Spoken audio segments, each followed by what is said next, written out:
Danse toujours et toujours avec le triangle.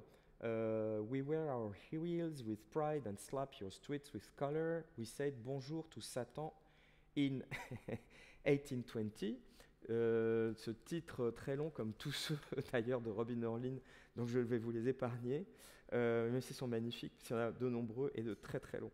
Robin Orlin, sud-africaine, née à Johannesburg, elle est danseuse, chorégraphe et fondatrice du City Theatre and Dance Group en 88.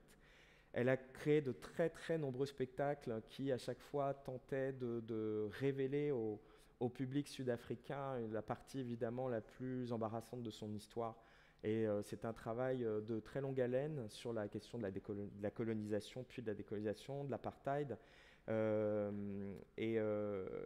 a toujours été quelqu'un qui a utilisé, je dirais, la satire, l'ironie pour parler de ses relations raciales, des affrontements, de la menace que peut représenter pour la démocratie cette histoire très longue de colonisation et d'apartheid. Elle a travaillé également pour l'Opéra de Paris. Elle a toujours travaillé sur la complexe réalité de son pays en intégrant diverses expressions artistiques, que ce soit le texte, la vidéo, les arts plastiques, en plus de la danse, afin d'explorer une certaine théâtralité qu'on peut déceler dans son vocabulaire esthétique, chorégraphique.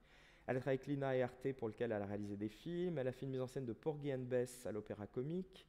Elle a mis en scène des chanteurs de la chorale de Fufuma Love Minus. A créé un festival à Johannesburg, des pièces pour le Louvre avec des gardiens de musée, des solos, dont un pour le danseur de hip-hop Ibrahim Sissiko. Et puis elle a également travaillé avec Germaine Acogny et pour son École des Sables. On l'a présenté au TNB.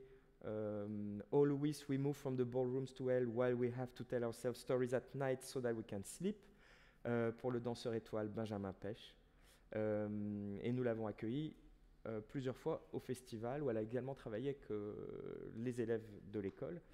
Voilà, cette création de Robin Orlin part d'une image, d'une sensation, d'un souvenir d'elle petite fille où elle était fascinée par les pousseurs et tireurs zoulous qui rivalisaient d'inventivité dans les rues de Durban en Afrique du Sud pour aller le plus vite possible. Et grâce à ces danseurs, elle va tenter de ressusciter cette vision et de montrer comment derrière les parures de perles, les coiffes monumentales et les tempos et la puissance des chants scandés se raconte un passé colonial d'un pays qui s'est évidemment construit autour de cette scission entre oppresseurs et opprimés. Et l'œuvre qu'elle nous propose là est un hommage à ces travailleurs dont la grâce n'a jamais échappé à son regard.